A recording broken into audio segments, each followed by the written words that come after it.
Hello students, welcome back to online class today.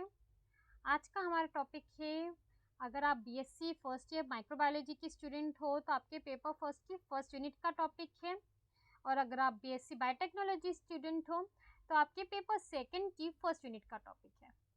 ये इस unit का पार्ट 10th है और इस टॉपिक का मतलब हिस्ट्री ऑफ माइक्रोबायोलॉजी का ये पोर्शन ई है, मतलब 5th पार्ट है।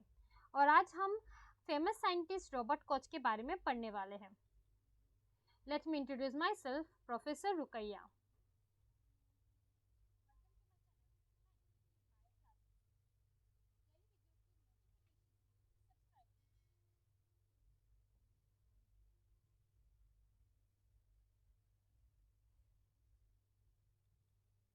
ओके, हमारे famous scientist that is Robert Koch के बारे में आज हम पढ़ने वाले हैं। Around the same time that Pasteur has doing his experiments, a doctor named Robert Koch was working on many experiments. Robert Koch लगभग उसी समय पश्चातार अपने प्रयोग कर रहे थे जब रॉबर्ट कोच नाम एक रॉबर्ट कोच लगभग उसी समय जब पेस्चर अपने प्रयोग कर रहे थे उसी समय वो भी अपने कार्य कर रहे थे। रॉबर्ट कोच नाम का एक डॉक्टर कई प्रयोगों पर काम कर रहे थे। रॉबर्ट कोच के निम्नलिखित काम हैं, वे इस प्रकार है। फाइंडिंग, सबसे पहला उनके डिस्कवरी आप कह सकते हो या डिस्कवरी आप कह सकते हो, उन्होंने ये कार्य किया कि उन्होंने ढूंढा finding the causes of some very nasty animal diseases. उन्होंने सबसे पहला कार्य ये किया कि बहुत कुछ बुरे पशु रोगों के कारणों को उन्होंने ढूंढा, जिसमें सबसे पहला था एंथ्रेक्स, दूसरा था ट्यूबरकुलोसिस। फिर second point, he gave the first direct demonstration of the role of bacteria in causing disease. दूसरी चीज उन्होंने ये बताई कि उन्होंने बीमारी पैदा करने में बैक्टीरिया की भूमिका का पहला सीधा प्रदर्शन करके दिखाया। थर्ड चीज उन्होंने ये दिखाई, he was a German physician, वह एक जर्मन चिकित्सक थे, who first of all isolated anthrax bacillus anthracis, the cause of anthrax in 1876। वह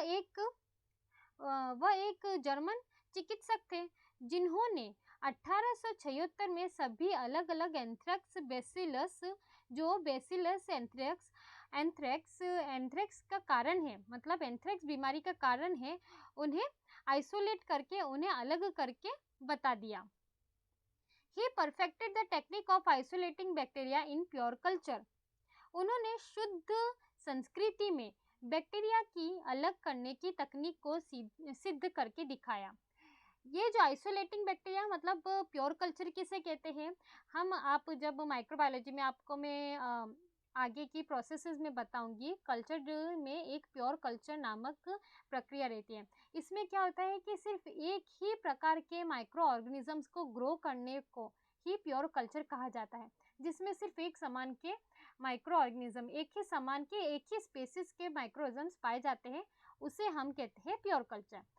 जो रॉबर्ट कोच थे उन्होंने सबसे पहले बताया कि प्योर कल्चर में किस तरीके से आप एक प्रकार के माइक्रोजम को आइसोलेट करके देख सकते हैं। He also introduced the use of solid culture media in 1881 by using gelatin as a most solidifying agent।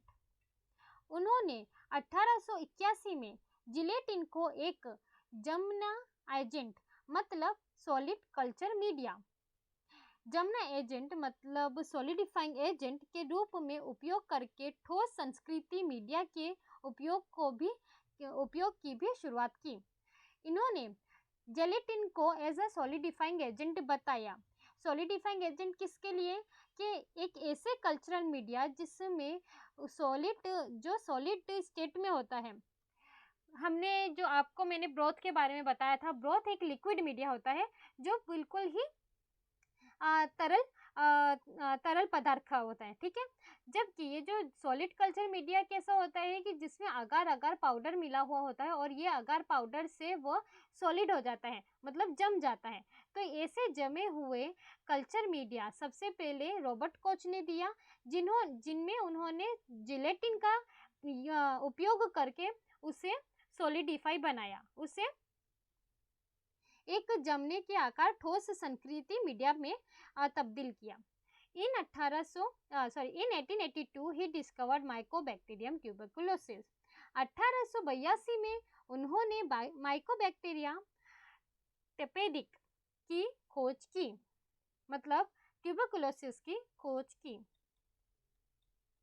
अब रॉबर्ट कोच के बहुत सारे ऐसे कार्य थे जो जिनकी वजह से उन्हें गोल्डन एज में माना जाता है माइक्रोबायोलॉजी की। और इसमें सबसे मुख्य वाला कौन सा उनकी डिस्कवरी थी? ही प्रपोज्ड कोच पोस्टुलेट्स। उन्होंने कोच पोस्टुलेट का प्रस्ताव किया जो जिसे पब्लिश किया गया था 1884 में, जो 1884 में प्रकाशित हुए थे। And are the cornerstone of the germ theory of the disease and are still in use today to prove the etiology. Etiology मतलब specific cause of an infectious disease, जो कि बहुत ही महत्वपूर्ण सिद्धांत माने जाते हैं और ये एक संक्रामक रोग के एटियोलॉजी विशिष्ट कारण को साबित करने में भी सक्षम है और आज के तौर पर उन्हें उपयोग में लिया जाता है। उनके 4 पोस्टुलेट्स को, मतलब उनके 4 प्रस्ताव को आज के दिन में भी, मतलब आज के ज़माने में भी उन्हें उपयोग में लिया जाता है। उन्होंने एक एक्सपेरिमेंट के द्वारा अपने इस 4 पोस्टुलेट्स को बताया है। वह एक्सपेरिमेंट इस प्रकार है। सबसे पहले यही वाला आपको डायग्राम बनाना है। इसमें अगर ये आप माउस ना बना सको तो कोई दिक्कत नहीं है, डायरेक्ट MOUSE लिखकर, माउस लिखकर एरो भी कर सकते हो। ओके, ये एक्सपेरिमेंट इसी तरीके से देना, क्योंकि अगर आप इसे वर्ड्स के थ्रू थ्योरेटिकली ज़्यादा लिखने में जाओगे तो आपका टाइम ज़्यादा जाएगा। तो जितना आप डायग्रामेटिक समझाओगे आपके लिए ईजी रहेगा।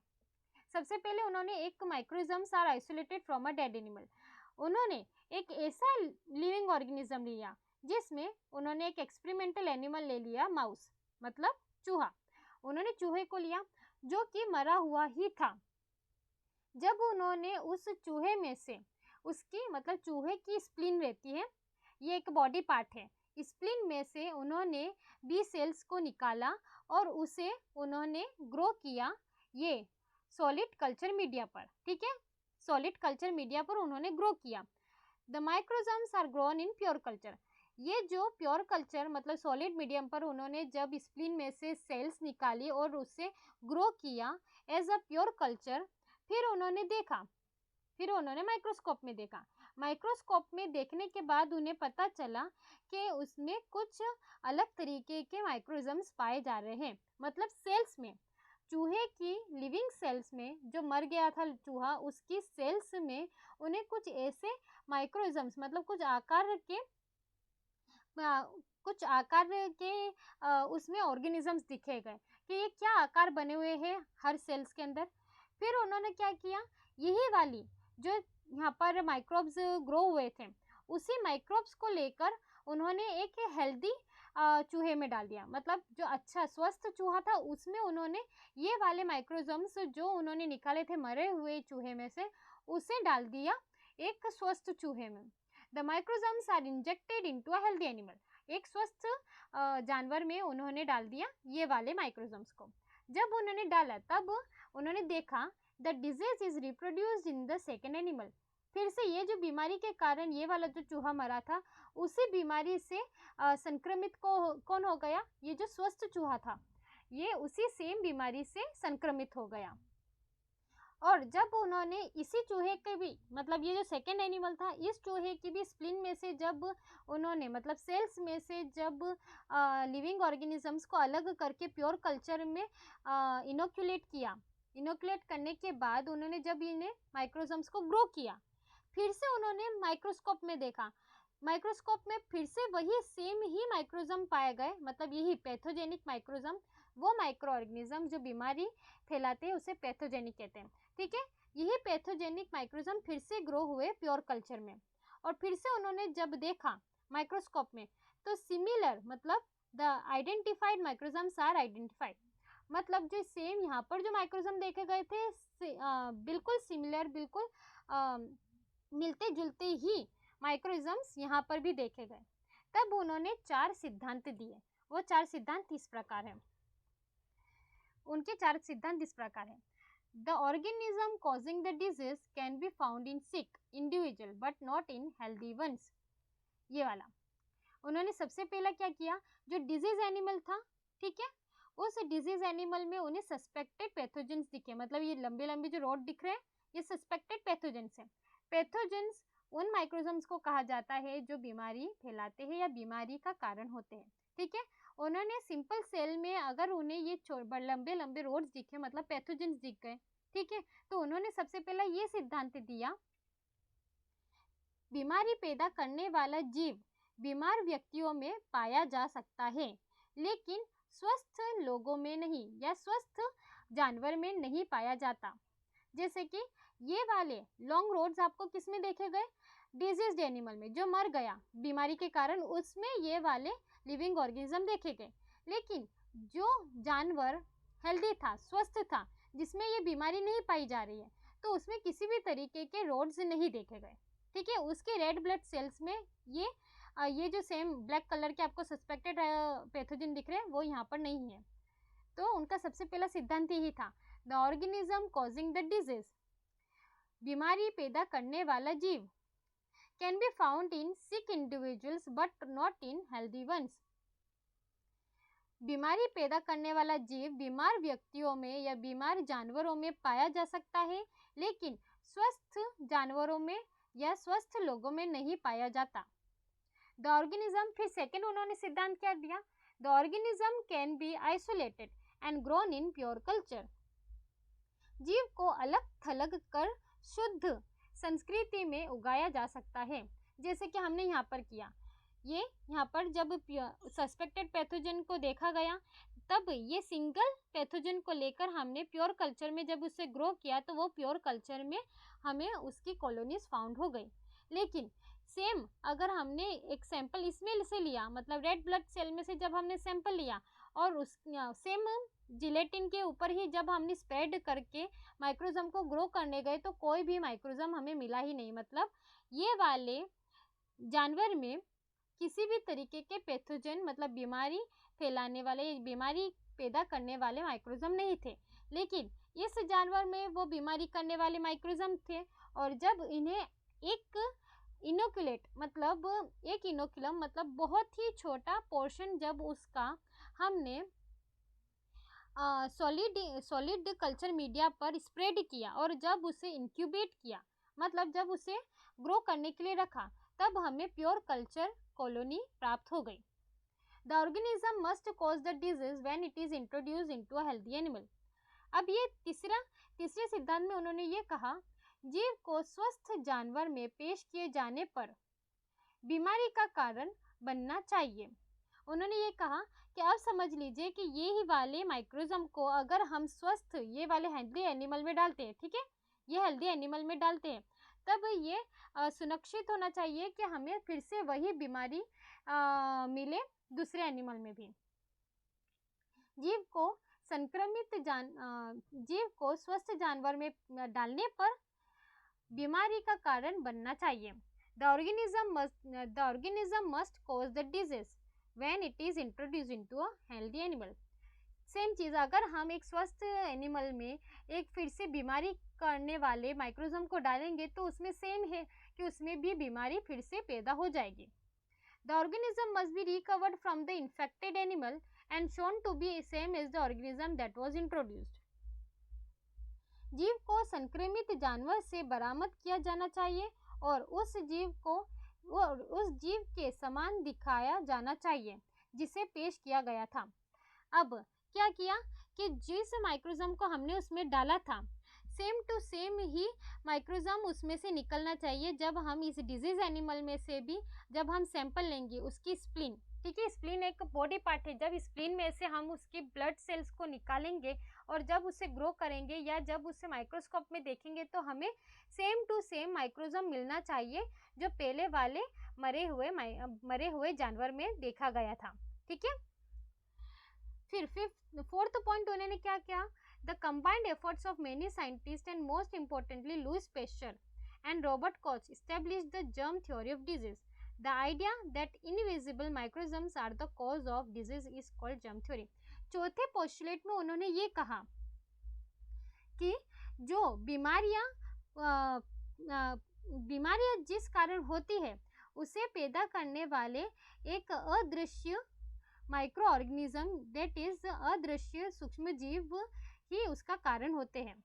कई वैज्ञानिकों और सबसे महत्वपूर्ण लुईस पेस्चर और रॉबर्ट कोच के संयुक्त प्रयासों ने रोग के रोगाणु सिद्धांत की स्थापना की। विचार है कि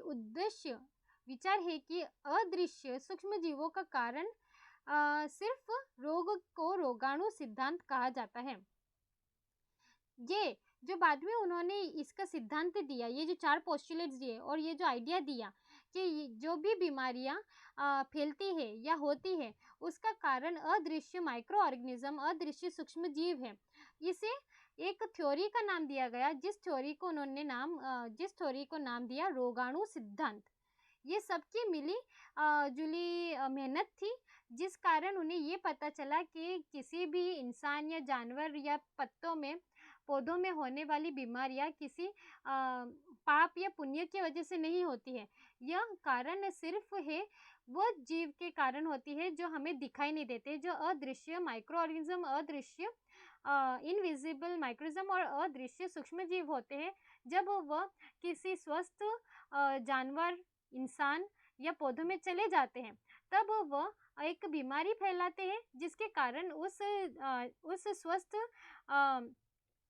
स्वस्थ लिविंग ऑर्गेनिज्म में उसके कारण एक स्वस्थ जानवर या इंसान या पौधा बीमार पड़ सकता है। और इन 4 पोस्टुलेट्स के ही कारण उन्हें गोल्डन एज ऑफ माइक्रोबायोलॉजी में डाला गया है। मतलब रॉबर्ट कोच को एक गोल्डन अपॉर्चुनिस्टिक माना गया है कि उन्होंने बहुत ही बड़ा कार्य करके दिखाया है। उनकी वजह से ही आज हमें पता चला कि बीमारियां किस वजह से होती है।